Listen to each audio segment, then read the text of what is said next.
السلام علیکم ورحمۃ اللہ وبرکاتہ۔ دبئی سے بیٹا گھر والوں کو ویڈیو کال کرتا، اچھے کپڑے پہنتا اور کہتا کہ میں یہاں بہت خوش ہوں، میری بڑی کمپنی میں جاب ہے۔ گھر والے فرمائشیں کرتے اور وہ مسکرا کر حامی بھر لیتا۔ ایک دن کال چل رہی تھی کہ اچانک اس کے کمرے کا دروازہ زور سے کھلا اور پولیس اندر آ گئی۔ پولیس والے نے اس کے ہاتھ میں ہتھ کڑی لگائی اور موبائل فون چھین لیا۔ تب گھر والوں نے دیکھا کہ وہ کسی فلیٹ میں نہیں بلکہ ایک دبئی کی فلک بوس عمارتوں کے درمیان ڈھلتی ہوئی شام کا منظر اپنی تمام تر رانائیوں کے ساتھ شیشے کی بڑی کھڑکی سے جھانک رہا تھا، جہاں شہر کی روشنیاں ستاروں کی طرح زمین پر اتر آئی تھیں۔ اسی جگمگاتے منظر کے پس منظر میں حارث اپنے پینٹ ہاؤس کے وسیع و عریض بیڈ روم میں قد آدم آئینے کے سامنے کھڑا اپنی ٹائی کی گرہ درست کر رہا تھا۔ اس کے وجود پر ایک قیمتی اطالوی 3 پیس سوٹ اپنی پوری آب و تاب کے ساتھ سجا ہوا تھا، جو اس کے چھچھیرے بدن اور پرکشش شخصیت کو مزید نکھار رہا تھا۔ اس نے اپنی کلائی پر بندھی رولیکس گھڑی پر ایک تائرانہ نظر ڈالی، جس کی سوئیاں ہیروں کی طرح چمک دمک رہی تھیں، اور پھر آئینے میں اپنے عکس سے آنکھیں ملائیں۔ اس کی آنکھوں میں ایک ایسے فاتحانہ چمک تھی، ایک ایسی چمک تھی جو ان لوگوں کی آنکھوں میں ہوتی ہے جنہوں نے تقدیر کے لکھے کو اپنی محنت کی سیاہی سے دوبارہ تحریر کیا ہوتا ہے۔ اس نے میز پر رکھی ہوئی مہنگی ترین پرفیوم کی بوتل اٹھائی اور فضا میں چند سپرے کیے، جس سے کمرے کا ماحول ایک محصور کن اور مہنگی خوشبو سے معطر ہو گیا۔ یہ خوشبو صرف عطر کی نہیں تھی بلکہ یہ کامیابی کی خوشبو تھی۔ یہ اختیار اور طاقت کی مہک تھی جو حارث کے ہر انداز سے ٹپک رہی تھی۔ اس نے گہری سانس لیتے ہوئے خود کو آئینے میں مخاطب کیا اور دھیمی آواز میں بولا، تم نے کر دکھایا حارث، تم نے وہ کر دکھایا ہے جو تمہارے گاؤں میں کسی نے خواب میں بھی نہیں سوچا تھا۔ آج تم وہ نہیں ہو جو خالی ہاتھ آیا تھا، بلکہ آج تم اس شہر کے حکمرانوں میں سے ہو۔ اس کے لہجے میں خود اعتمادی کا سمندر موزن تھا۔ وہ جانتا تھا کہ ابھی چند لمحوں کے بعد اس کے موبائل کی سکرین روشن ہوگی اور دوسری طرف وہ چہرے ہوں گے جو اس کی زندگی کا کل اثاثہ ہیں۔ وہ والدین جنہوں نے اپنی جوانی اسے پالنے میں گھلا دی تھی، آج حارث کے لیے وہ لمحہ کسی عبادت سے کم نہیں ہوتا تھا۔ جب وہ اپنی کامیابی کی جھلک اپنے بوڑھے والدین کی آنکھوں میں دیکھتا تھا، اس نے اپنے بالوں کو آخری بار سنوارا اور شیشے کی میز پر رکھے ہوئے جدید ترین ماڈل کے آئی فون کو اٹھا کر اس صوفے کی طرف بڑھا جو مخمل کی نرمی اپنے اندر سموئے ہوئے تھا۔ کمرے میں ہر چیز کرینے سے رکھی تھی، دیواروں پر لگی مہنگی پینٹنگز اور چھت سے لٹکتا فانوس اس بات کی گواہی دے رہے تھے کہ اس مکان کا مکین کوئی معمولی حیثیت کا حامل شخص نہیں ہے۔ حارث نے صوفے پر ٹیک لگائی اور اپنی ٹانگ پر ٹانگ رکھ کر بیٹھ گیا۔ اس کا انداز شاہانہ تھا۔ اس نے موبائل کی سکرین ان لاک کی اور ویڈیو کال کا بٹن دبانے سے پہلے ایک لمحے کے لیے اپنی مسکراہٹ کو چہرے پر سجا لیا۔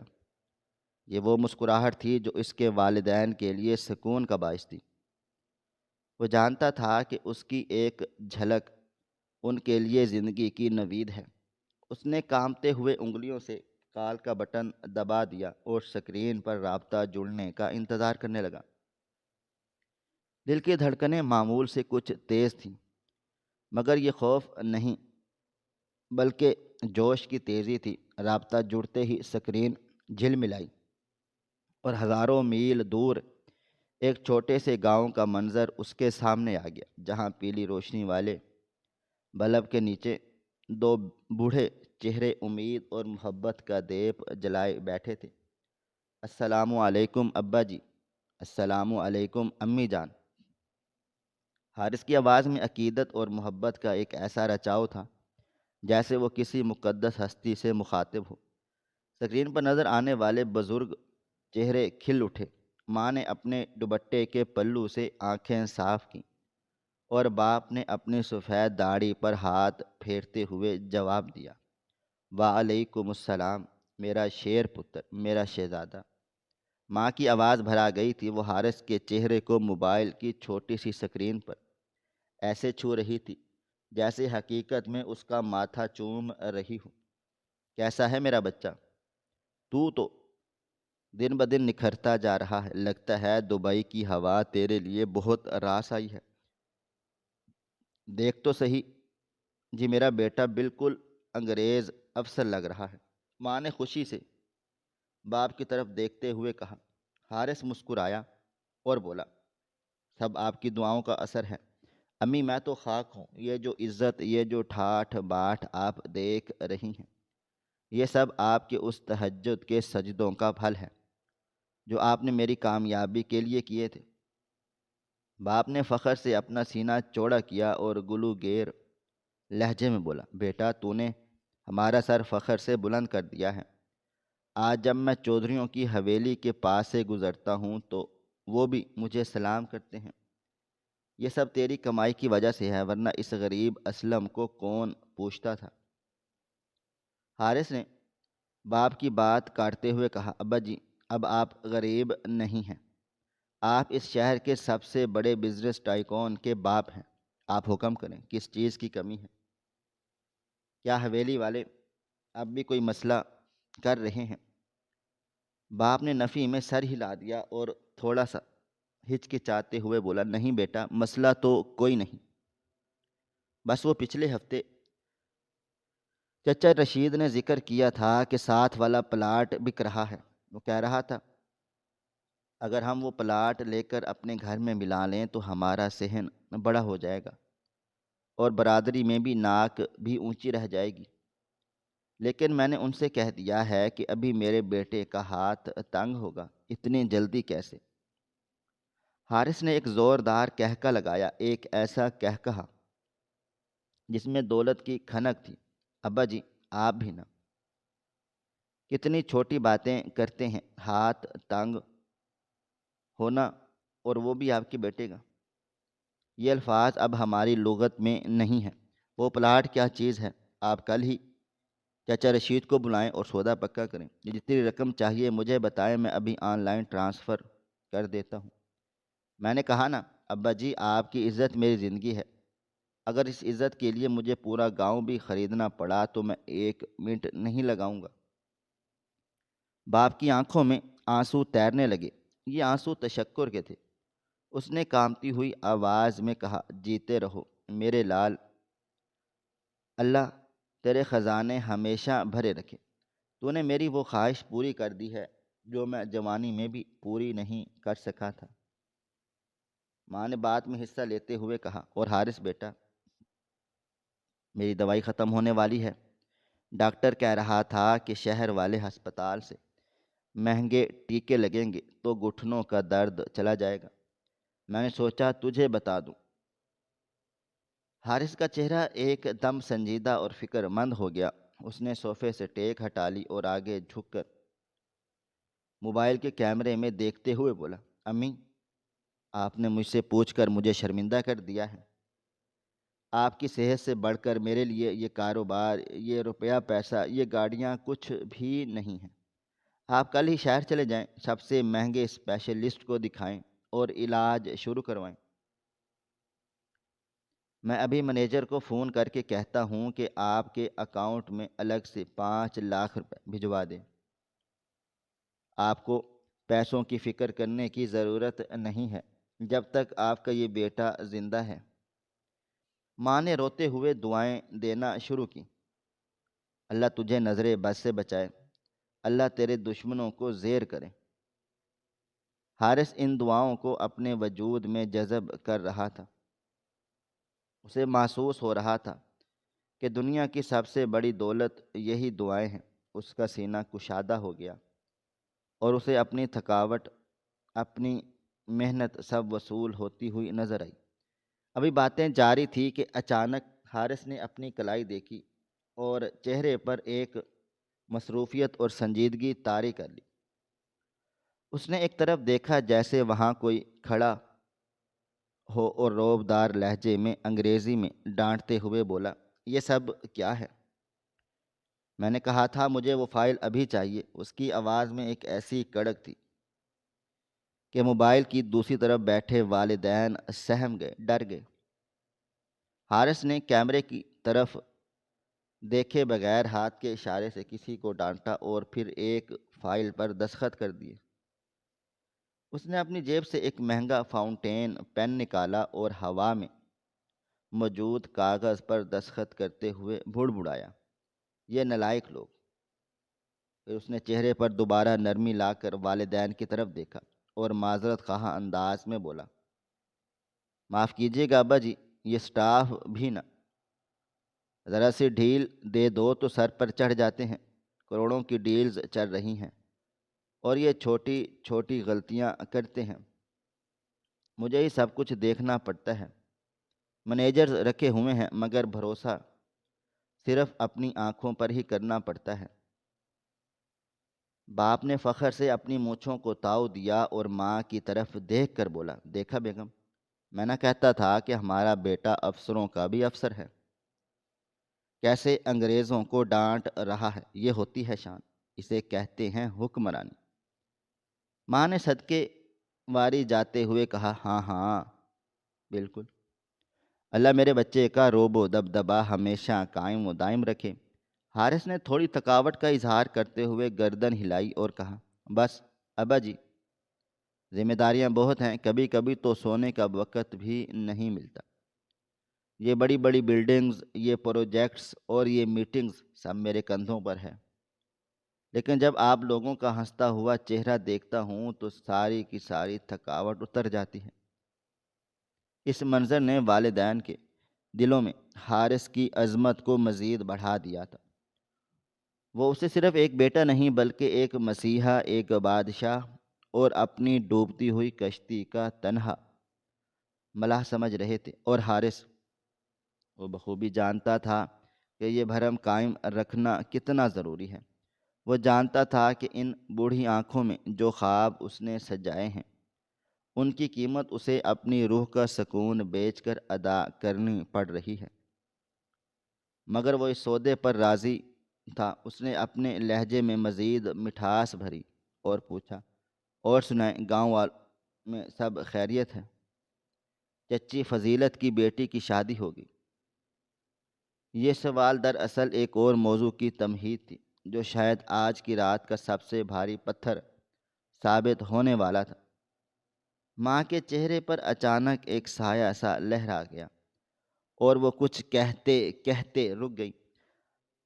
باپ نے بھی کھانستے ہوئے نظریں چرا لیں۔ حارث نے فوراً سے بھانپ لیا کہ کوئی ہے، بات تو ہے جو وہ کہنے سے کترا رہے ہیں۔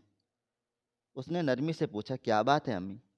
آپ دونوں چپ کیوں ہو گئے؟ کوئی پریشانی ہے تو بتائیں۔ میں ہوں نا، میں نے کہا نا کہ جب تک میں ہوں آپ کو سوچنے کی بھی ضرورت نہیں ہے۔ ماں نے دوپٹے کو انگلیوں میں مروڑتے ہوئے ہچکچاہٹ سے کہا، نہیں بیٹا، پریشانی تو کوئی نہیں، بس تیری چھوٹی بہن ثنا کی بات کرنی تھی۔ حارث چونک اٹھا، ثنا؟ کیا ہوا اسے؟ وہ ٹھیک تو ہے نا؟ باپ نے بات کو سنبھالی، ہاں بیٹا وہ تو ٹھیک ہے، دراصل پچھلے ہفتے ماسٹر رفیق کے گھر سے اس کا رشتہ آیا تھا۔ لڑکا سرکاری افسر ہے، وہ خاندان بھی اچھا ہے، ہمیں رشتہ بہت پسند آیا ہے اور انہوں نے ہاں بھی کر دی ہے۔ حارث کے چہرے پر مسکراہٹ آ گئی، یہ تو بہت خوشی کی بات ہے ابا جی، تو پھر دیر کس بات کی، مٹھائیاں بانٹیں۔ ماں نے دھیمی آواز میں کہا، بیٹا دیر تو نہیں ہے مگر وہ لڑکے والوں کی کچھ شرائط ہے۔ وہ کہہ رہے تھے کہ لڑکے کو افسری کے لیے آنے جانے میں مسئلہ ہوتا ہے، اگر جہیز میں ایک چھوٹی موٹی گاڑی مل جائے اور ساتھ کچھ کیش تو بات پکی سمجھے، ورنہ وہ کہہ رہے تھے کہ ان کے پاس اور بھی رشتے ہیں۔ بات کرتے کرتے ماں کی آواز مدھم پڑ گئی، جیسے وہ اپنے بیٹے پر اتنا بوجھ ڈالتے ہوئے شرمندہ ہو۔ کمرے میں ایک لمحے کے لیے خاموشی چھا گئی۔ حارث کے دل و دماغ میں ایک سناٹا سا گونجا۔ گاڑی اور کیش، یہ الفاظ اس کے کانوں میں ہتھوڑے کی طرح لگے۔ اس کے اندر کا انسان ایک لمحے کے لیے لڑ کھڑا گیا۔ اس کی آنکھوں کے سامنے اپنے بینک اکاؤنٹ کا کلدم وجود گھوم گیا۔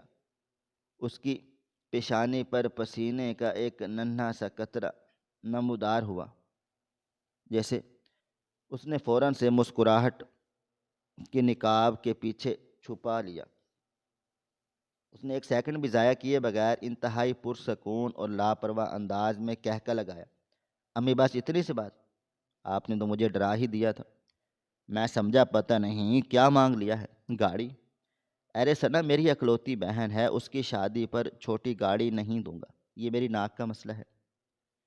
باپ نے حیرت اور خوشی سے پوچھا، تو کیا تو مان گیا بیٹا، گاڑی دے گا؟ حارث نے سینہ تان کر پورے اعتماد کے ساتھ، جو شاید اس کی زندگی کا سب سے بڑی اداکاری تھی، جواب دیا، ابا جی، آپ لڑکے والوں سے کہیں کہ گاڑی شو روم سے نکل کر سیدھی دروازے پر آئے گی، اور وہ بھی کوئی چھوٹی نہیں، بڑی گاڑی دوں گا، ہونڈا یا کرولا، یا وہ جو پسند کر لیں گے۔ اور کیش کی فکر مت کرنا، آپ بس تاریخ پکی کر دیں، ثنا کی ڈولی ایسے اٹھے گی کہ پورا ضلع دیکھے گا۔ پیسہ تو ہاتھوں کی میل ہے، میری بہن کی خوشی سے بڑھ کر نہیں۔ ماں نے روتے ہوئے سکرین کو چوم لیا، میرا ہیرے جیسا پتر، تو نے ہمارے سارے غم دھو دیے، اللہ تجھے بادشاہی دے۔ ہم کتنے ڈر رہے تھے کہ تجھ پر اتنا بوجھ کیسے ڈالیں۔ حارث نے دل پر پتھر رکھ کر مسکراتے ہوئے کہا، ماں، بوجھ کیسا؟ میں آپ کا بیٹا ہوں، یہ میرا فرض ہے۔ آپ کل ہی رشتہ پکا کریں اور مجھے بتائیں، میں اگلی فلائٹ سے آ کر خود گاڑی کی چابی لڑکے کے ہاتھ میں دے دوں گا۔ اس نے اتنے یقین سے یہ وعدہ کیا کہ دوسری طرف بیٹھے والدین کو گمان بھی نہ گزر سکا کہ اس وعدے کی بنیادیں کھوکھلی ہیں۔ حارث کا دل اندر سے رو رہا تھا، وہ چیخنا چلانا چاہتا تھا کہ میں اتنے پیسوں کا انتظام کیسے کروں گا، مگر اس کی زبان پر صرف سب ہو جائے کا ورد تھا۔ وہ اپنی ذات کی نفی کر کے، اپنے وجود کو گروی رکھ کر اپنے والدین کی عزت اور خوشی کا مینار کھڑا کر رہا تھا۔ اسے معلوم تھا کہ یہ وعدہ پورا کرنے کے لیے اسے اب آگ کے دریا سے گزرنا ہوگا، شاید اپنی روح تک بیچنی پڑے، مگر اس وقت اسے اپنے باپ کی چمکتی ہوئی آنکھیں اور ماں کے سکون سے بھرے ہوئے چہرے کے سوا کچھ نظر نہیں آ رہا تھا۔ اس نے سوچا، مجھے بھیک مانگنی پڑے یا چوری کرنی پڑے، میں ثنا کی شادی نہیں رکنے دوں گا، میں اس بھرم کو ٹوٹنے نہیں دوں گا۔ یہ فلیٹ، یہ سوٹ، یہ خشبو، یہ سب جھوٹ سہی، مگر ان کا اثر سچ ہے، اور اس سچ کی قیمت حارث چکانے کو تیار تھا، چاہے انجام کچھ بھی ہو۔ اس نے الوداعی کلمات کہے، اچھا امی، ابا جی، اب میں میٹنگ کے لیے جا رہا ہوں، اپنا خاص خیال رکھیے گا، اور ہاں، بس شادی کی تیاریاں کریں۔ اس نے کال کاٹنے کے لیے ہاتھ بڑھایا، مگر اس کی انگلیاں کانپ رہی تھیں۔ سکرین پر والدین کے مسکراتے چہرے غائب ہو گئے اور سیاہ سکرین پر حارث کا اپنا چہرہ نظر آیا، جو اب مسکرا نہیں رہا تھا۔ اس کی آنکھوں میں ویرانی تھی، ایک خوف تھا اور ایک ایسا بوجھ تھا جس نے اس کے کندھے جھکا دیے، مگر ڈرامہ ابھی ختم نہیں ہوا تھا۔ پردہ ابھی نہیں گرا تھا۔ ویڈیو کال کٹنے کے ساتھ ہی کمرے میں چھائی ہوئی وہ طلسماتی دنیا، وہ بادشاہت اور وہ مصنوعی خوشحالی کا حالہ ایک دم سے غائب ہو گیا تھا۔ حارث نے کانپتے ہوئے ہاتھوں سے موبائل فون صوفے پر پھینکا اور اپنا قیمتی کوٹ اتار کر بے دردی سے ایک طرف اچھال دیا۔ اس کی گردن میں بندھی ہوئی ٹائی اب اسے پھانسی کا پھندا محسوس ہو رہی تھی۔ اس نے جھٹکے سے ٹائی ڈھیلی کی اور کالر کے بٹن کھول کر لمبے لمبے سانس لینے لگا، جیسے وہ پچھلے آدھے گھنٹے سے پانی کے اندر سانس روکے بیٹھا ہو۔ اس کے ماتھے پر پسینے کے جو قطرے اس نے بڑی مہارت سے چھپا رکھے تھے، اب ندامت اور خوف کی ندی بن کر بہنے لگے۔ کمرے کا وہ فانوس جو کچھ دیر پہلے اس کی عمارت کا گواہ تھا، اب اسے ایک جلتی ہوئی آنکھ کی طرح گھور رہا تھا۔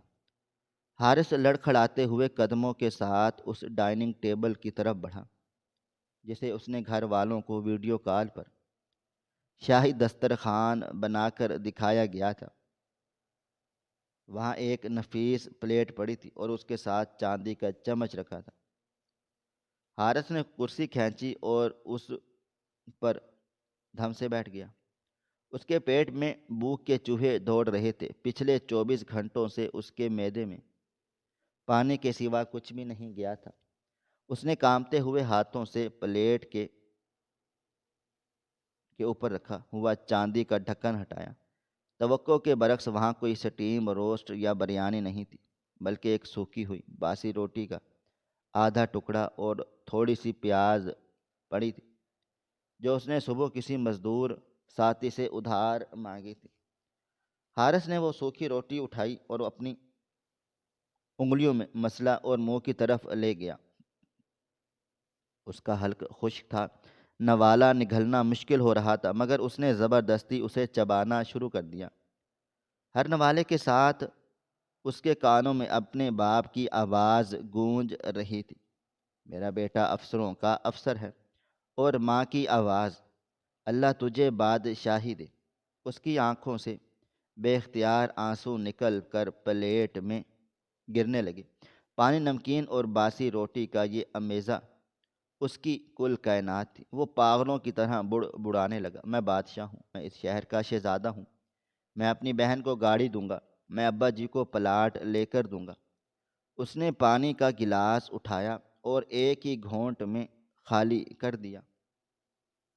پانی پیتے ہوئے اس کی نظر سامنے دیوار پر لگی اس گھڑی پڑ پڑی جو اس فلیٹ کے اصلی مالک نے لگائی تھی۔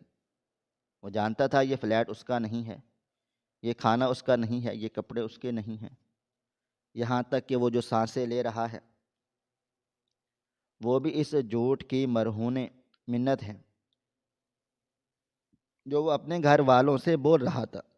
یہ فلیٹ ایک امیر عربی شیخ کا تھا، جہاں حارث چوری چھپے تب گھس آتا تھا جب شیخ چھٹیوں پر ملک سے باہر ہوتا تھا۔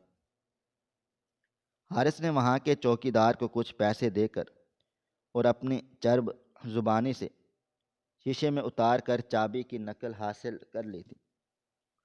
وہ یہاں صرف ویڈیو کال کرنے آتا تھا تاکہ اپنے والدین کو دھوکہ دے سکے، مگر آج وہ دھوکہ اس کے گلے پڑ چکا تھا۔ گاڑی کا وعدہ، لاکھوں روپے کیش، یہ سب کچھ کہاں سے آئے گا؟ حارث نے روٹی کا آخری نوالا نگلا اور سر پکڑ کر میز پر جھک گیا۔ بھوک مٹ گئی تھی، مگر فکر نے اب اسے اندر سے کھانا شروع کر دیا تھا۔ اس کے ذہن میں صرف اندھیرا تھا، ایک ایسا اندھیرا جس میں کوئی راستہ نہیں تھا سوائے اس راستے کے جو تباہی کی طرف جاتا ہے۔ رات کا سناٹا گہرا ہو چکا تھا اور دبئی کی رنگین روشنیاں اب مدھم پڑ رہی تھیں۔ حارث اسی میز پر سر رکھے سو گیا، یا شاید بے ہوش ہو گیا تھا۔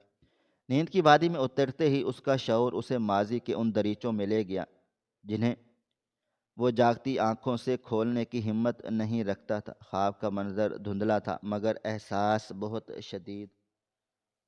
وہ خود کو گاؤں کے کچے ایئرپورٹ کے ٹرمینل پر کھڑا دیکھ رہا تھا۔ یہ 3 سال پرانا منظر تھا جب وہ پہلی بار دبئی آ رہا تھا۔ اس کے گلوں میں پھولوں کے ہار تھے، وہ مرجھا چکے تھے، مگر ان کی خوشبو اب بھی باقی تھی۔ اس کے بوڑھے باپ اسلم نے اسے گلے سے لگایا ہوا تھا۔ باپ کا کمزور جسم کانپ رہا تھا اور وہ سسکیاں لے رہے تھے۔ جا بیٹا، اللہ کی امان میں، ہم نے اپنی ساری جمع پونجی، تیرے ماں کے زیور، ہماری زمین کا ٹکڑا سب بیچ کر تجھے اس جہاز کا ٹکٹ لے کر دیا ہے۔ باپ کی آواز میں امید اور خوف کی ملی جلی کیفیت تھی۔ دیکھ بیٹا، ناکام ہو کر مت لوٹنا۔ اگر تو خالی ہاتھ واپس آیا تو میں برادری میں منہ دکھانے کے قابل نہیں رہوں گا۔ چودھریوں کے طانے مجھے مار ڈالیں گے۔ تو ہماری آخری امید ہے، ہمارے بڑھاپے کی لاٹھی ہے۔ منظر بدلتا ہے۔ اب اس کی ماں اس کے سامنے کھڑی ہے، اس کی آنکھوں میں آنسو ہیں، اور وہ ہاتھوں میں ایک قرآن، اور وہ حارث کے سر پر رکھتی ہے، پھیرتی بھی ہے۔ میرا چاند بیٹا، جا اور اپنی قسمت بدل دے۔ میرے گھٹنوں کا درد اب برداشت نہیں ہوتا۔ ڈاکٹر کہتے ہیں علاج مہنگا ہے، پر مجھے تیری فکر زیادہ ہے۔ تو کمائے گا تو میرا علاج ہوگا، ورنہ میں ایسے ہی ایڑیاں رگڑ رگڑ کر مر جاؤں گی۔ بس یاد رکھنا، حلال کمانا، مگر اتنا کمانا کہ ہم سر اٹھا کر جی سکیں۔ خواب میں حارث چیخنا چلانا چاہتا ہے کہ ماں میں کوشش کروں گا، مگر اس کی آواز نہیں نکلتی۔ اچانک منظر پھر بدلتا ہے۔ وہ دبئی کی تپتی ہوئی سڑکوں پر ہے۔ اس کے ہاتھ میں ڈگریوں کی فائل ہے، اور وہ ایک آفس سے دوسرے آفس دھکے کھا رہا ہے۔ ہر دروازہ اس کے منہ پر بند ہو رہا ہے۔ جگہ خالی نہیں ہے کا بورڈ ہر ماتھے پر لکھا ہے۔ وہ بھوکا ہے، پیاسا ہے، اس کے جوتے گھس چکے ہیں۔ وہ مزدوری کرنے پر مجبور ہے۔ وہ اینٹیں اٹھا رہا ہے، سیمنٹ کی بوریاں ڈھو رہا ہے۔ اس کے ہاتھوں میں چھالے پڑ گئے ہیں۔ وہ رو رہا ہے، مگر آنسو ریت میں جذب ہو رہے ہیں۔ اور پھر اچانک اس کے کانوں میں باپ کی وہ آواز گونجتی ہے، ناکام ہو کر مت لوٹنا، ناکام ہو کر مت لوٹنا۔ یہ جملہ ایک باز گشت کی طرح اس کے دل و دماغ میں گونجنے لگا، تیز اور مزید تیز، یہاں تک کہ حارث ہڑ بڑھا کر جاگ اٹھا۔ اس کا پورا جسم پسینے میں شرابور تھا، اور سانس دھونکنے کی طرح چل رہی تھی۔ وہ خواب نہیں تھا، وہ اس کی حقیقت کا عکس تھا۔ وہ خوف جو اس کے لاشعور میں بیٹھا تھا، اس نے جھنجھوڑ کر رکھ دیا تھا۔ اس نے اندھیرے میں ادھر ادھر دیکھا۔ تنہائی اسے کاٹنے کو دوڑ رہی تھی۔ میں ناکام نہیں ہوں، میں ناکام نہیں ہو سکتا، اس نے خود کو تسلی دی۔ میں ابا جی کا سر نہیں جھکنے دوں گا، چاہے مجھے کچھ بھی کرنا پڑے۔ اس نے اندھیرے میں اپنی مٹھیاں بھینچ لیں۔ اس کی آنکھوں میں ایک جنونی عزم امڑ آیا، ایک ایسا عزم جو اخلاقیات کی تمام سرحدیں عبور کرنے کو تیار تھا۔ اگلی صبح کا سورج اپنی پوری آب و تاب کے ساتھ طلوع ہوا، مگر حارث کے لیے یہ دن کسی آزمائش سے کم نہیں تھا۔ اسے آج وہ وعدے پورے کرنے کی اداکاری کرنی تھی جو اس نے رات کیے تھے۔ وہ فلیٹ سے باہر نکلا۔ اس بار اس نے وہ مہنگا سوٹ نہیں پہنا تھا، بلکہ ایک عام سی جینز اور ٹی شرٹ پہنی تھی، کیونکہ دن کے وقت وہ شیخ کے کپڑے نہیں پہن سکتا تھا، مبادا کوئی دیکھ لے۔ وہ ٹیکسی لینے کے بجائے پیدل چلتا ہوا شہر کے سب سے بڑے اور مہنگے شاپنگ مال کی طرف روانہ ہوا۔ مال کے اندر داخل ہوتے ہی ٹھنڈی ہوا کے جھونکے اور خوشبوؤں نے اس کا استقبال کیا۔ یہاں کی دنیا باہر کی دنیا سے بالکل الگ تھلگ تھی۔ چاروں طرف شیشے کی دکانیں، چمچماتی لائٹس اور برانڈڈ چیزیں سجی دھجی تھیں۔ حارث کی جیب میں صرف چند درہم تھے، جو شاید اس کی واپسی کے کرائے کے لیے بھی ناکافی تھے، مگر اس کے دل و دماغ میں جو منصوبہ تھا، اس کے لیے پیسوں کی نہیں بلکہ دیوانگی کی ضرورت تھی۔ وہ ایک مہنگی جیولری شاپ کے سامنے جا کر کھڑا ہو گیا۔ شوکیس میں سونے کے کنگن اور ہیروں کے ہار رکھے تھے۔ اس نے شیشے پر ہاتھ رکھا اور اپنی آنکھیں بند کر دیں۔ اس کے تخیل نے اسے ایک اور نئی دنیا میں پہنچا دیا۔ اس نے تصور کیا کہ وہ دکان کے اندر داخل ہوا ہے۔ دکاندار اس کے احترام میں کھڑا ہو گیا ہے۔ اس نے اپنی جیب سے بلیک کریڈٹ کارڈ نکالا ہے اور سب سے مہنگے کنگن کی طرف اشارہ کر دیا ہے کہ یہ پیک کر دو، میری ماں کے لیے۔ دکاندار نے سر جھکا کر حکم مانا ہے۔ حارث نے اپنے خالی ہاتھ کو ہوا میں ایسے حرکت دی جیسے وہ کاؤنٹر سے شاپنگ بیگ اٹھا رہا ہو۔ اس کے چہرے پر ایک عجیب سی مسکراہٹ تھی۔ وہ خود کلامی کرنے لگا، یہ کنگن ماں کے ہاتھوں میں کتنے پیارے لگیں گے۔ وہ جب گاؤں کی عورتوں کو دکھائیں گی تو سب جل جائیں گی۔ وہاں سے گزرنے والے لوگ اسے عجیب نظروں سے دیکھ رہے تھے۔ ایک شخص خالی ہاتھ ہوا میں لہرا رہا ہے اور مسکرا رہا ہے، مگر حارث کو دنیا کی کوئی پرواہ نہ تھی۔ وہ اپنی ہی دنیا میں مگن تھا۔ وہ وہاں سے آگے بڑھا اور ایک ٹوائے شاپ کے پاس جا رکا۔ اس نے تصور میں اپنے بھتیجوں اور بھانجوں کے لیے ریموٹ کنٹرول گاڑیاں اور گڈیاں خرید لی۔ وہ بار بار اپنی مٹھی کھولتا اور بند کرتا جیسے پیسے گن رہا ہو۔ اس نے ہوا میں نوٹ اچھالنے کا اشارہ کر دیا اور کہا کہ باقی رکھ لو، باقی پیسے تمہاری ٹپ ہیں۔ اس کا ذہنی توازن دھیرے دھیرے حقیقت سے کٹ رہا تھا۔ دباؤ اتنا شدید تھا کہ اس کا دماغ اب حقیقت اور فریم میں فرق کرنے سے قاصر ہوتا جا رہا تھا۔ وہ مال کے بیچوں بیچ کھڑا تھا، اس کے دونوں ہاتھ خالی تھے، مگر اسے محسوس ہو رہا تھا کہ اس کے ہاتھوں میں ڈھیروں شاپنگ بیگز ہیں۔ اس نے ایک زوردار کہکا لگایا اور زور سے بولا، سب خرید لیا، سب کچھ خرید لیا۔ حارث نے، اب یہ کوئی بھی نہیں کہہ سکتا کہ یہ میں ناکام ہوں۔ پاس سے گزرنے والے ایک سیکیورٹی گارڈ نے اسے مشکوک نظروں سے دیکھا اور اس کی طرف بڑھنے لگا، مگر حارث تیزی سے وہاں سے ہٹ گیا اور دوسری طرف چل دیا۔ وہ اب کار شو روم کی طرف جا رہا تھا، یقیناً حیثیت میں نہیں بلکہ اپنی اسی تخیلاتی سفر میں جہاں ہر ناممکن چیز ممکن تھی۔ شام گہری ہو چکی تھی اور حارث واپس اسی فلیٹ میں پہنچ چکا تھا۔ اس نے دوبارہ وہی مہنگا 3 پیس سوٹ زیب تن کر لیا اور بالوں کو جیل لگا کر سیٹ کیا اور چہرے پر فاؤنڈیشن کی تہ جما لی تاکہ تھکاوٹ اور زردی چھپ سکے۔ یہ اس کے ڈرامے کا آخری اور سب سے اہم ایکٹ تھا۔ اس نے سوچ رکھا تھا کہ آج وہ اپنے والدین کو بتا دے گا کہ اس نے گاڑی بک کروا دی ہے اور وہ پیسے بھیج دیے ہیں، چاہے اس کے بعد اسے غائب ہی کیوں نہ ہونا پڑے۔ اس نے صوفے پر بیٹھ کر پورے اعتماد اور شاہانہ تمکنس کے ساتھ دوبارہ والدین کو ویڈیو کال ملائی۔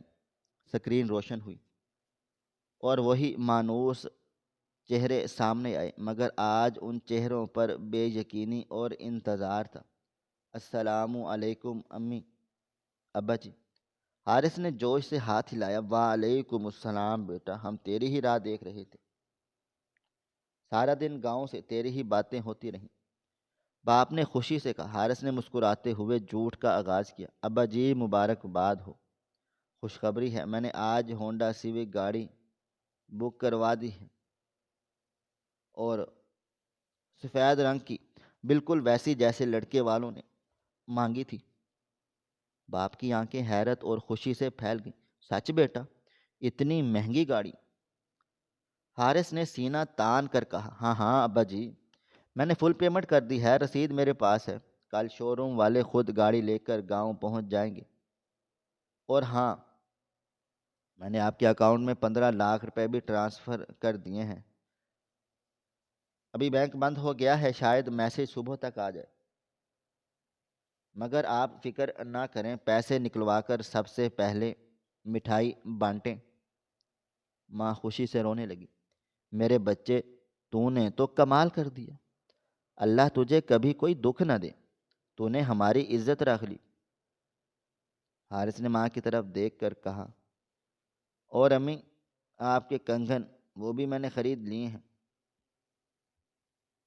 اور سب کے لیے کپڑے تحفے سب کچھ پیک کر لیا ہے، بس اب میں ٹکٹ کروا رہا ہوں، کل یا پرسوں تک میں خود آپ کے پاس ہوں گا۔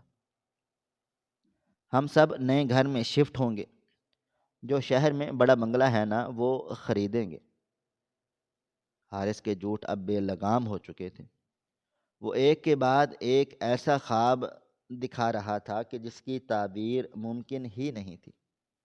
وہ کہہ رہا تھا میں آ رہا ہوں، حالانکہ اس کی جیب میں پاسپورٹ بھی نہیں تھا جو اس کا کفیل ضبط کر چکا تھا۔ وہ کہہ رہا تھا کہ پیسے بھیج دیے ہیں، مگر اس کا اکاؤنٹ مائنس میں تھا، مگر اس وقت اسے ان باتوں کا ہوش ہی نہیں تھا۔ وہ بس اپنے والدین کے چہروں پر وہ اطمینان دیکھنا چاہتا تھا جو اس کی زندگی کا حاصل تھا۔ اچانک باتوں کے دوران باہر سے ایک آہٹ آئی، بھاری بوٹوں کی آواز، جیسے کوئی راہداری میں چل رہا ہو۔ حارث کے کان کھڑے ہو گئے، اس نے گھبرا کر دروازے کی طرف دیکھا۔ آواز قریب آ رہی تھی۔ اس کے دل کی دھڑکن رک گئی۔ کیا اصلی مالک آ گیا؟ کیا چوکی دار نے مخبری کر دی؟ اس نے جلدی سے والدین کی طرف دیکھا اور گھبرائی ہوئی آواز میں بولا، امی، ابا جی، لگتا ہے کہ میرے بزنس پارٹنرز آ گئے ہیں، کوئی بہت بڑی ڈیل سائن کرنی ہے۔ آپ لوگ لائن پر رہیں، میں بس دیکھ کر آ جاتا ہوں۔ اس کی آواز میں چھپا خوف اب والدین کو بھی محسوس ہو رہا تھا۔ کیا ہوا بیٹا، سب خیریت تو ہے؟ ماں نے پوچھا۔ ہاں ہاں امی، سب خیریت ہے، سب ٹھیک ٹھاک ہے، بس آپ فون مت کاٹنا، میں انہیں خوشخبری سنا دوں۔ حارث نے موبائل فون صوفے پر رکھا اور دبے پاؤں حارث کی طرف مڑ گیا تھا۔ اسی لمحے دروازے پر ایک زوردار دستک ہوئی جس نے کمرے کے سکوت کو چیر کر رکھ دیا۔ تھڑ تھڑ تھڑ۔ یہ دستک کسی مہمان کی نہیں تھی، یہ قانون کی دستک تھی، یہ حقیقت کی دستک تھی جو اس کے خوابوں کے محل کو مسمار کرنے آ پہنچی تھی۔ حارث وہیں جم گیا، اس کے پیروں تلے سے زمین نکل گئی۔ وہ جان گیا تھا کہ کھیل ختم ہو چکا ہے، پردہ گرنے والا ہے اور تمام تماشائی اب وہ منظر دیکھنے والے ہیں جس سے وہ ساری عمر بھاگتا رہا۔ دروازے پر ہونے والی مسلسل اور وحشیانہ دستک اب دھماکوں میں بدل چکی تھی۔ حارث کا دل پسلیوں سے باہر آنے کو بےتاب تھا۔ اس نے خوفزدہ نظروں سے بند دروازے کو دیکھا اور پھر صوفے پر پڑے موبائل فون کی طرف لپکا تاکہ کال کاٹ سکے۔ وہ نہیں چاہتا تھا کہ اس کے والدین یہ تماشا دیکھیں، مگر اس سے پہلے کہ وہ موبائل فون تک پہنچ پاتا، دروازہ ایک زوردار دھماکے کے ساتھ ٹوٹ کر اندر کی طرف گرا۔ لکڑی کے ٹکڑے ہوا میں بکھر گئے اور بھاری بوٹوں کی یلغار کمرے کے اندر داخل ہوئی۔ حارث چیخ پڑا، خبردار، میرے آفس میں بغیر اجازت داخل ہونے کی جرت کیسے؟ تم لوگ جانتے نہیں ہو کہ میں کون ہوں؟ میں اس شہر کا سب سے بڑا بزنس ٹائکون ہوں۔ اس نے پوری قوت سے، طاقت سے اپنی شاہانہ اداکاری برقرار رکھنے کی کوشش کی، مگر اندر داخل ہونے والے افراد کسی دلیل یا دھمکی کو سننے کے موڈ میں نہیں تھے۔ وہ پولیس والے نہیں تھے اور نہ ہی شیخ کے محافظ، بلکہ وہ سفید اور خاکی وردیوں میں ملبوس ہٹے کٹے وارڈ بوائز اور گارڈز تھے، جن کے چہروں پر ہمدردی کی بجائے بیزارگی اور سختی تھی۔ ان میں سے ایک آگے بڑھا اور اس نے حارث کو دبوچنے کی کوشش کی۔ حارث نے مزاحمت کی، وہ دیوانوں کی طرح لڑا، اس کے قریب پڑی کرسی اٹھا کر مارنی چاہی اور چلایا، نکلو یہاں سے، میری میٹنگ چل رہی ہے، میرے پارٹنرز لائن پر ہیں، تم میرا سودا خراب کر رہے ہو۔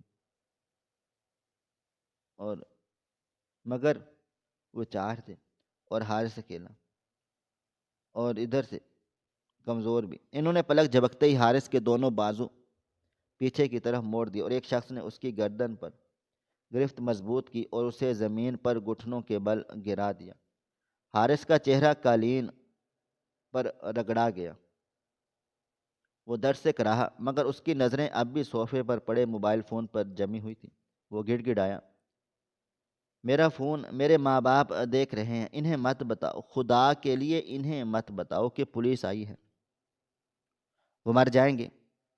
میں نے ان سے وعدہ کیا ہے، گاڑی کا وعدہ، گھر کا وعدہ، مجھے بات کرنے دو۔ کی آواز میں ایک ایسی دردناک التجا تھی کہ پتھر بھی پگھل جاتے، مگر آنے والوں پر اس کا کوئی اثر نہ ہوا۔ اس ہنگامے کے دوران ایک وارڈ بوائے کا پاؤں صوفے سے ٹکرا گیا اور اس پر رکھا ہوا موبائل فون اچھل کر زمین پر جا گرا۔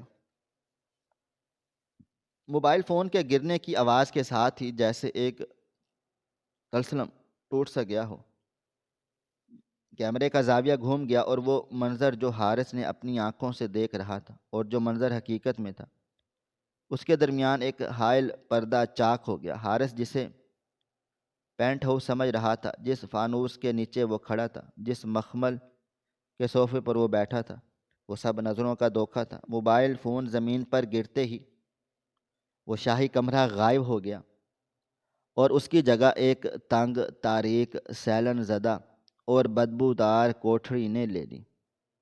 دیواروں کا پینٹ جگہ جگہ سے اکھڑا ہوا تھا اور ان پر لبوں کی عجیب و غریب لکیریں کھینچی تھیں، جیسے کسی نے ناخنوں سے کھرچا ہو۔ چھت پر کوئی فانوس نہیں تھا، بلکہ ایک میلی سی ٹیوب لائٹ ٹمٹما رہی تھی، جس پر مکڑیوں کے جالے لٹک رہے تھے۔ کھڑکی سے دبئی کا خوبصورت منظر نظر نہیں آ رہا تھا، بلکہ وہ کھڑکی لوہے کی موٹی سلاخوں سے بند تھی، جس کے باہر گپ اندھیرا تھا۔ فرش پر کوئی ایرانی قالین نہیں بچھا تھا، بلکہ ٹھنڈا اور گندا سیمنٹ تھا، جس پر حارث کا منہ رگڑا جا رہا تھا۔ اور سب سے زیادہ خوفناک تبدیلی حارث کے اپنے وجود میں آئی تھی۔ وہ جسے اپنا اطالوی 3 پیس سوٹ سمجھ رہا تھا، وہ دراصل ہسپتال کا ایک پھٹا پرانا نیلا گاؤن تھا، جس پر جگہ جگہ سالن اور مٹی کے داغ دھبے تھے۔ اس کے پیروں میں چمکتے ہوئے جوتے نہیں تھے، بلکہ وہ ننگے پاؤں تھا، اور اس کے پاؤں میں بیڑیاں پڑی ہوئی تھیں۔ وہ ٹائی جسے وہ ڈھیلی کر رہا تھا، وہ دراصل ایک پرانا کپڑا تھا جو اس نے گلے میں باندھ رکھا تھا۔ حارث نے جس دنیا کو اپنے ذہن میں تخلیق کیا تھا، وہ ایک لمحے میں ریزہ ریزہ ہو گئی، مگر اس کا دل و دماغ ابھی بھی اس فریم میں اٹکا ہوا تھا۔ وہ فرش پر پڑا چیخ رہا تھا کہ امی، فون مت کاٹنا، میں ابھی آتا ہوں، یہ لوگ مجھے لے جانے کے لیے آئے ہیں، میرے فلائٹ کا ٹائم ہو گیا ہے۔ اسے قابو کرنے والے انچارج نے اسے زور سے جھٹکا دیا اور کہا، ہوش میں آؤ، قیدی نمبر 402، کوئی فلائٹ نہیں ہے، کوئی میٹنگ نہیں ہے، تمہارا پاگل پن پھر سے شروع ہو گیا ہے۔ حارث نے خون خوار نظروں سے اسے دیکھا۔ میں قیدی نہیں ہوں، میں حارث ہوں، CEO حارث، میری گاڑی باہر کھڑی ہے۔ انچارج نے افسوس سے سر ہلا دیا اور اپنے ساتھی سے کہا، اسے انجیکشن لگاؤ، یہ پھر سے دورے کی حالت میں ہے۔ انچارج کی نظر زمین پر پڑے ہوئے موبائل فون پر گئی، جو اوندھے منہ پڑا تھا۔ حارث ابھی بھی چلا رہا تھا، میرا فون، میرے ماں باپ بات کر رہے ہیں۔ انچارج نے جھک کر موبائل فون اٹھایا۔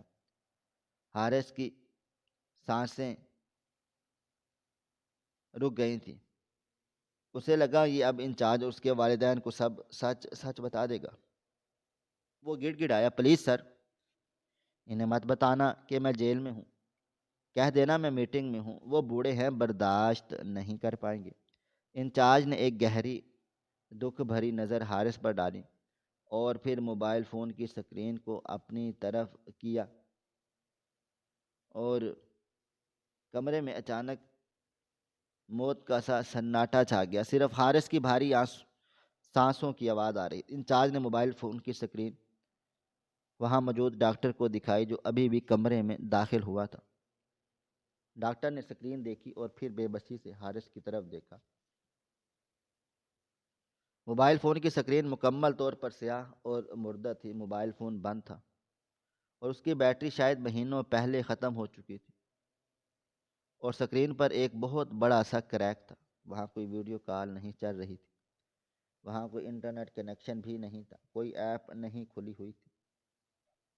یہ صرف ایک پلاسٹک اور شیشے کا بے جان ٹکڑا تھا، جسے حارث پچھلے آدھے گھنٹے سے اپنے کان سے اور آنکھوں کے سامنے رکھ کر باتیں کر رہا تھا۔ وہ مسکرا رہا تھا، وعدے کر رہا تھا، گاڑیوں اور بنگلوں کی باتیں کر رہا تھا، اور دوسری طرف مکمل خاموشی تھی، ایک ایسی خاموشی جو قبرستانوں میں ہوتی ہے۔ حارث نے اپنے ہی تخیل میں والدین کی آوازیں سنی تھیں، ان کے چہرے دیکھے تھے اور ان سے مکالمہ کیا تھا، اور اس کا دماغ اس قدر شدید دباؤ کا شکار ہو چکا تھا کہ اس نے حقیقت کو ماننے سے انکار کر دیا اور اپنے لیے ایک ایسی متبادل دنیا بنا لی تھی جہاں وہ کامیاب تھا اور اس کے والدین خوش تھے۔ ڈاکٹر نے اشارے سے وارڈ بوائز کو کہا کہ حارث کو بستر پر لٹا دیں، اور حارث اب نڈھال ہو چکا تھا۔ شاید سکون آور انجیکشن نے اپنا اثر دکھانا شروع کر دیا، اس کی آنکھیں بند ہو رہی تھیں مگر لب اب بھی ہل رہے تھے۔ گاڑی ہونڈا سیوک سفید رنگ کی، امی کے کنگن۔ ڈاکٹر نے موبائل فون ایک سائڈ ٹیبل پر رکھا اور اپنی فائل کھولی۔ وہاں کھڑے نئے جونیئر ڈاکٹر نے حیرت اور خوف سے پوچھا، سر یہ کس سے باتیں کر رہا تھا؟ یہ اتنا رو رہا تھا، اتنا خوش ہو رہا تھا جیسے واقعی اس کے والدین سامنے ہوں۔ سینئر ڈاکٹر نے اینک اتاری اور اپنی آنکھوں کو مسلا۔ اس کے چہرے پر ایک گہرا دکھ تھا۔ اس نے دھیمی آواز میں کہا، یہ اپنے ماضی سے باتیں کر رہا تھا۔ لڑکا؟ ڈاکٹر، یہ لڑکا حارث 5 سال پہلے دبئی آیا تھا۔ یہ اپنے گاؤں کا سب سے ذہین لڑکا تھا۔ اس کے والدین نے اپنی زمینیں زیور سب بیچ کر اسے یہاں بھیجا۔ ان کی توقعات کا بوجھ اس کے کندھوں پر اتنا تھا کہ یہ اس کے نیچے آ کر دب گیا۔ یہاں آ کر اسے اچھی نوکری نہیں ملی۔ یہ چھوٹی موٹی مزدوریاں کرتا رہا، گھر والوں کو جھوٹ بولتا رہا تاکہ میں اچھی پوسٹ پر ہوں، لیکن پیسے نہیں بھیج سکتا تھا۔ شرمندگی اسے کھائے جا رہی تھی۔ جونیئر ڈاکٹر نے پوچھا، تو کیا اس کے والدین کو پتہ چل گیا؟ سینئر ڈاکٹر نے سر نفی میں ہلایا اور ایک لمبی آہ بھری، نہیں، انہیں پتہ چلنے کی نوبت ہی نہیں آئی۔ 2 سال پہلے اس کے گاؤں سے خبر آئی ہے کہ اس کے والدین جو اس کی کمائی کی آس پر بیٹھے تھے، غربت، بھوک اور بیماری سے تڑپ تڑپ کر مر کھپ گئے تھے۔ اس کی ماں کو کینسر تھا جس کا علاج نہیں ہو سکا کیونکہ حارث پیسے نہیں بھیج سکا، اور باپ لوگوں کے طعنے اور قرض خواہوں کی ذلالت برداشت نہ کر سکے اور دل کا دورہ پڑنے سے ہی فوت ہو گیا۔ جونیئر ڈاکٹر کے رونگٹے کھڑے ہو گئے۔ سینئر ڈاکٹر نے حارث کی طرف دیکھا جو اب نیم بے ہوشی میں مسکرا رہا تھا۔ جب حارث کو یہ خبر ملی تو اس کا دل و دماغ یہ صدمہ برداشت نہ کر سکا۔ اس نے ماننے سے انکار کر دیا کہ اس کے والدین مر چکے ہیں۔ اس کے دل و دماغ میں ایک دفاعی خول بنا لیا۔ اس دن کے بعد یہ اسی کوٹھڑی میں ہے۔ یہ پاگل خانہ ہے، دبئی کا نہیں بلکہ اسی کے اپنے ملک کا، جہاں سے ڈیپورٹ کر کے لایا گیا تھا۔ یہ روزانہ اس بند موبائل پر اپنے مردہ والدین سے گھنٹوں باتیں کرتا ہے۔ یہ خود ہی ان کی فرمائشیں تراشتا ہے اور خود ہی انہیں پورا کرنے کے وعدے کرتا ہے۔ اس کے لاشعور میں یہ بات بیٹھ گئی ہے کہ اگر یہ کامیاب ہو گیا تو اس کے والدین واپس آ جائیں گے۔ یہ جو سوٹ، یہ فلیٹ، یہ گاڑیاں، یہ سب اس کے ٹوٹے ہوئے ذہن کی تعمیر کردہ وہ دنیا ہے جس میں وہ پناہ لیتا ہے، کیونکہ حقیقت اتنی تلخ ہے اگر یہ ایک لمحے کے لیے بھی ہوش میں آ گیا اور یہ اپنے آپ کو معاف نہیں کر پائے گا۔ یہ ایک زندہ لاش ہے ڈاکٹر، جسے معاشرے کی توقعات نے مار دیا۔ کمرے میں ایک بوجھل خاموشی چھا گئی۔ حارث اب مکمل طور پر سو چکا تھا۔ اس کے چہرے پر ایک معصومیت تھی۔ شاید خواب میں وہ اب اپنی بہن کو گاڑی کی چابی دے رہا تھا۔ زمین پر پڑا وہ ٹوٹا ہوا موبائل فون اس معاشرتی المیہ کا سب سے بڑا گواہ تھا۔ کہانی کا اختتام اس بند کوٹھری میں ہوا جہاں ایک نوجوان اپنے ہی خوابوں کے قبرستان کا مجاور بنا بیٹھا تھا۔ یہ صرف حارث کی کہانی نہیں تھی، یہ ان ہزاروں نوجوانوں کا نوحہ تھا جنہیں کامیابی کی ٹرافی بنا کر پردیس بھیجا جاتا ہے جنہیں یہ سکھایا جاتا ہے کہ پیسہ ہی محبت کی واحد کسوٹی ہے۔ اور والدین کی فرمائشیں، بہنوں کی شادیاں، برادری کی ناک اور سیٹل ہونے کا دباؤ، یہ وہ نادیدہ زنجیریں ہیں جو ہنستے کھیلتے انسان کو نفسیاتی مریض بنا دیتی ہیں۔ حارث کا جرم صرف اتنا تھا کہ وہ ایک اچھا بیٹا بننا چاہتا تھا، مگر معاشرے نے اسے ایک اچھا انسان بننے کی مہلت ہی نہیں دی۔ اس نے اپنی عزت، اپنی سچائی اور آخر کار اپنی عقل، سب کچھ اپنے والدین کی خوشی پر قربان کر دیا۔ مگر افسوس، وہ خوشی بھی ایک وہم تھی، اور وہ قربانی بھی رائگاں گئی۔ آج وہ ایک بند کمرے میں قید ہے، جہاں نہ دبئی کی روشنیاں ہیں اور نہ گاؤں کی مٹی کی خوشبو، صرف ایک بند موبائل فون ہے اور ایک نہ ختم ہونے والا انتظار۔ اور باہر کی دنیا بھی ایک اس کے حارث کو تیار کر رہی ہے، حارث کو، تاکہ کسی اور اسے بھی انہی خوابوں کے پیچھے لگا کر کسی اور کال کوٹری کا قیدی بنا سکے۔ دیوار پر لکھی ہوئی حارث کی آخری تحریر شاید ہم سب کے لیے ایک سوالیہ نشان تھی۔ میں ناکام نہیں ہوں ابا جی، بس تھک گیا ہوں، بہت زیادہ تھک گیا ہوں۔ ناظرین، آپ کو ہماری آج کی کہانی کیسی لگی؟ کومنٹ باکس میں اپنی رائے کا اظہار ضرور کریں۔ مزید اس طرح کی سبق آموز کہانیاں سننے کے لیے ہماری ویڈیوز کو لائک کریں، شیئر کریں اور ہمارے چینل ایس ایف سٹوریز کو ضرور سبسکرائب کر لیں۔ ملتے ہیں کل ایک نئی اور دلچسپ کہانی کے ساتھ، تب تک اپنا ڈھیر سارا خیال رکھیے گا۔ اللہ حافظ۔